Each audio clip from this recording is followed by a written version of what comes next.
Hey everyone, I'm Mike from theparkprodigy.com, and on today's video, we're going to break down and we're going to show you the quickest way to get onto Star Wars Rise of the Resistance, or really, essentially just all the ways to get on Star Wars Rise of the Resistance. I'll let you figure out the quickest way, what you think is the best way for you. Essentially, we're going to break it all down in this video. And of course, Star Wars Rise of the Resistance is such a popular ride still here in Walt Disney World, specifically here in Disney's Hollywood Studios, and that's why we decided to create this video. I also got some friends visiting, so I'm kind of multitasking. I'm having fun doing some work as well, so this was just a fun one for us to create. Very, very short video.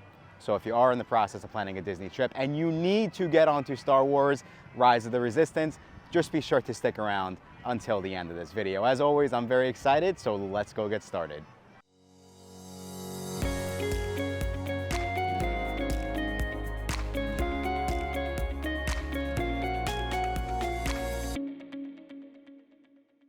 All right, so before we go jump in the parks, I'm gonna start with the basics on how you get onto Star Wars Rise of the Resistance. And I am just gonna start this video out by saying I am not including the DAS Pass in this video. This is very, very simply just going to be what is available to most guests, regular guests who are visiting the park. Not saying that the DAS Pass and understand that isn't important. I'm just not going to cover that in this video. And if you do have questions on how that works, just be sure to email me, Mike at theparkprodigy.com. So let's jump into the basics. How do you get onto Star Wars Rise of the Resistance? Well, very simply, it's actually pretty simple for this ride if you're just trying to get onto the ride. And there's three ways. So the first is going to be you can very simply just get onto the regular standby line. Now, the reason why it's important for me to even state that is in the past, this ride was a virtual queue. Important for me to state, it is no longer a virtual queue. You can just get onto this ride. There are some other rides in Walt Disney World, though, that are still running a virtual queue, so I do have to state that. So you can't just walk up to this ride at any point throughout the day and go and get on the line. Number two is going to be the individual lightning lane. And this is really where, coming in play, how do you get onto quickest, comes in with number two, which is the individual lightning lane, which is a premium product. I looked this morning, it was $25 per person this morning for the individual lightning lane. I'm recording this video in April of 2024. And then third really would be to upgrade and get a Disney World VIP experience. But those are really the three. That's exactly how you get onto this ride, and you'll see we're gonna break down and really show you what is the quickest way to get on. And you'll see there's a lot of moving parts with rope dropping. Disney World hotel guests get in early to this park, so there's a lot that we have to cover in this video in a short amount of time, but that's the basics. All right, so the first way to get onto Star Wars Rise of the Resistance, and the Rise of the Resistance is right there. The first way is gonna be the regular standby queue. Now, what I think is so interesting about this point in time right now is I actually recently did a video on how to get onto Hagrid's Magical Creatures Motorbike Adventure. There's a lot of people commenting, or a couple people commenting that I was wrong by saying you should always go for early park admission, right? Because my opinion is get there early, you never know, the ride might be down. I like to show up really, really early, be some of the first guests in the park. Rise of the Resistance is down right now. So when a lot of folks always say hey, just go and jump on this line, or best way to get onto a ride, the quickest way possible is to get on right before the park closes. My thing is, if you're watching this video and you're like, I need to get onto Star Wars Rise of the Resistance, I never trust trying to get onto it as late as possible. Now, yes, this ride has been down now for a majority of the morning, but with that being said, you can at least plan around it, and you could say, okay, we tried to get here for early admission, we didn't get on this ride, now I can come back later in the day. So, number one, the easiest way to get onto Star Wars Rise of the Resistance is to use the regular standby line. That is going to be, not a premium product, it's not an upgrade, it's included with your Disney World ticket. That's typically going to be the easiest way to get on. Now, is it the quickest? My opinion is if you're staying at a Disney World hotel, you could take advantage of early hotel entry, early admission, which is a half hour at the Disney World parks, and it could be quicker than some of the other ways we're going to talk about in this video. I say could be because it's not guaranteed.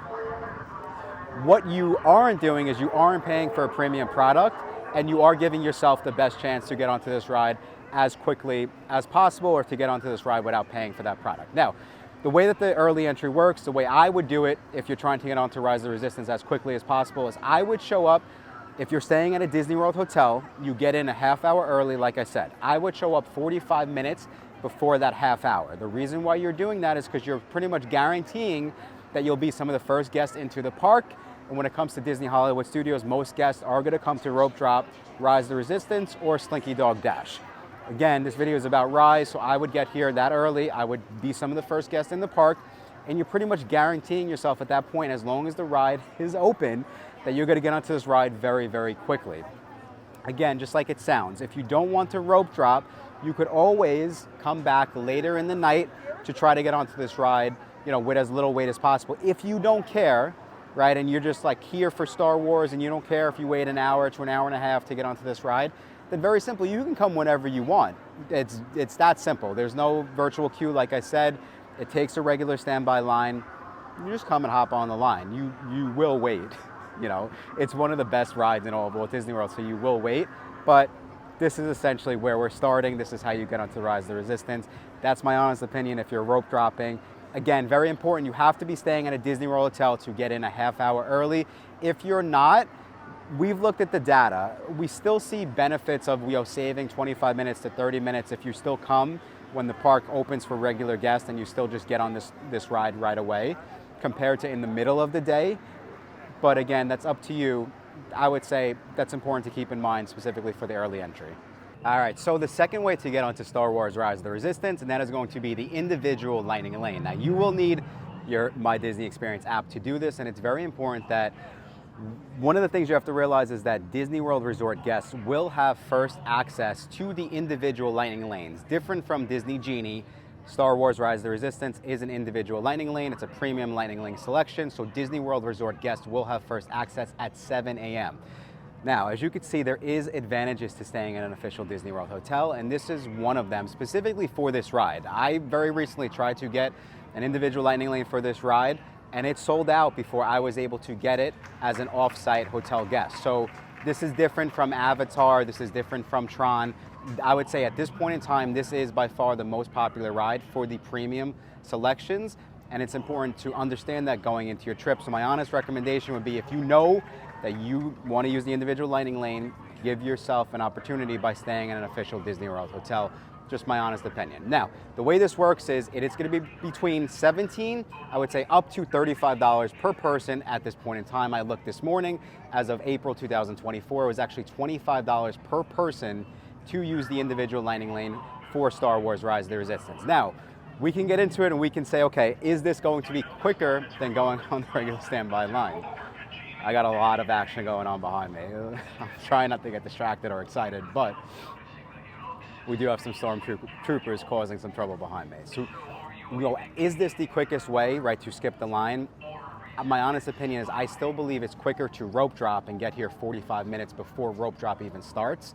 And again, it's going to be free, and I believe you should get on this ride. If you really rope drop and you're like some of the first guests in the park, I believe you should get on this ride within 15 to 25 minutes.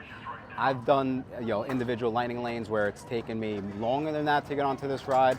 I've done it where maybe it's about a 15-minute wait. So you could see there though, 15-minute wait compared to 25 minutes rope dropping, is paying $25 per person worth it? If you're trying to get on the shortest way possible, no. What I would say is, if you know that you don't want to rope drop, you're paying then for convenience. The way the individual Lightning Lane works is you can pretty much select the time to come back and then skip the line at that point in time. So when you make your Lightning Lane selection, it's based on availability, but I could say, okay, I want to come back at 4 o'clock in the afternoon and skip the line at that point in time. So that's essentially, long story short, how to use the individual Lightning Lane.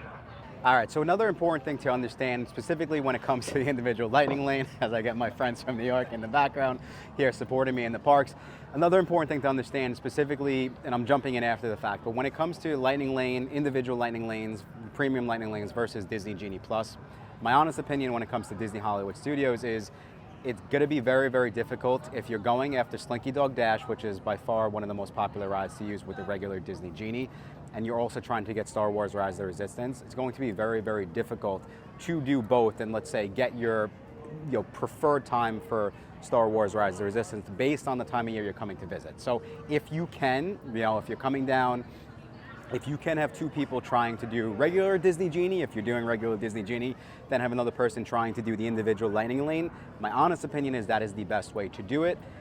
If not, it's going to be tough and you have to kind of pick and choose your battles. Do you want to do Slinky Dog or do you want to do Rise the Resistance? Not saying Rise won't be there, but again, I just tried to do it, and for me anyway, Rise the Resistance was not there because I did Slinky Dog first.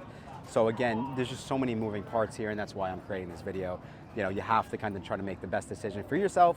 You can try to, you know, put yourself in a great position to do two at the same time. You know, one person does Slinky Dog, one person does Star Wars Rise the Resistance, as I get the Stormtroopers in the background once again. All right, so the third way to get onto Star Wars Rise the Resistance, and this is by far going to be the most expensive one. So number two, we went from a premium product, again, which is around $17 up to $30 per person. This is going to be the highest premium product that Disney has, and it's specifically because it's not just for this ride. That is going to be the Disney World VIP tour. And so the way that works is very simply, you can essentially get a VIP tour guide to take you around the parks, bring you to the front of the lines, and that's going to cost you right around $500 per hour with a minimum of 8 hours. So that is not, you know, the cheapest, most economical way to get onto this ride, but again, my honest opinion from a convenience standpoint, if you're trying to get on as many rides as possible, that is one of the ways to get onto this ride as quickly as possible. Now, something that's very unique about Disney compared to Universal is there are specific rides with the VIP tour that you can't go on more than once. When you're on a private VIP tour over at Universal, on the private VIP tours anyway, if you want to go into Hagrid's Magical Creatures 10 times in a row, you can go and do that. That is different here at Disney, but again, it's one of the things to keep in mind if you are trying to get onto this ride as quickly as possible. All right, so those are the three ways to get onto Star Wars Rise the Resistance. We're gonna do some quick little tips and tricks. It's really, really noisy here. I hope that the audio worked out well for this video. But the first tip and trick is, again, don't forget, as you can see, when it comes to getting early entry for rope dropping, when it comes to getting first dibs on the individual lightning lanes, I would say it is very important to be staying at a Disney World hotel. If you are planning or you're trying to get the most, you're trying to specifically come onto this ride, my honest opinion is there is benefit to staying at an official Disney World hotel, and that's why Disney is giving these benefits to those guests. Number two, if you're using individual lightning lane, make sure that all party members are linked to your My Disney account. Make sure that you guys are set up, you download the app, all that good stuff before you get down here. Over to tip and trick number three. Again, when it comes to the Disney Genie Plus versus the individual lightning lane, try to have two people logged on if possible, if you're trying to do both for some of the other rides, and then the individual here. And then fourth, again, my honest opinion is if you're trying not to pay more money, my honest opinion is I would rope drop. I would get here 45 minutes before. You do plan to get into the park. Whenever they're telling you can get into the park, I would be here 45 minutes before. Again, some people say you're wasting time. I honestly believe if you're coming for that once-in-a-lifetime experience, you want to give yourself as many options as possible. If the ride is down, you can always pivot and you could try to come on later in the day, but I wouldn't risk it. That's my honest opinion. I would get here for rope drop. And again, that is how you get onto Star Wars Rise the Resistance. So I really, really hope that you found this video helpful. I hope that you are as excited as possible for your next Walt Disney World trip. And if you are in the process of planning a Disney World vacation and you do need a little additional help, just be sure to go check out our website, theparkprodigy.com. We have a bunch of free vacation planning tools. And as a thank you for sticking around all the way till the end of this video, I do have a special promo code you can go use on our website, The Park Prodigy, and that promo code is going to be YouTube25. You can use it on discounted Disney World tickets. You can use it to go get one of those Disney World hotels that I spoke about in this video. Essentially anything you need it for when planning your Disney trip. But I think that's all the time we have for today. Thank you guys again so much for checking out this video, and until next time, I will talk to you soon.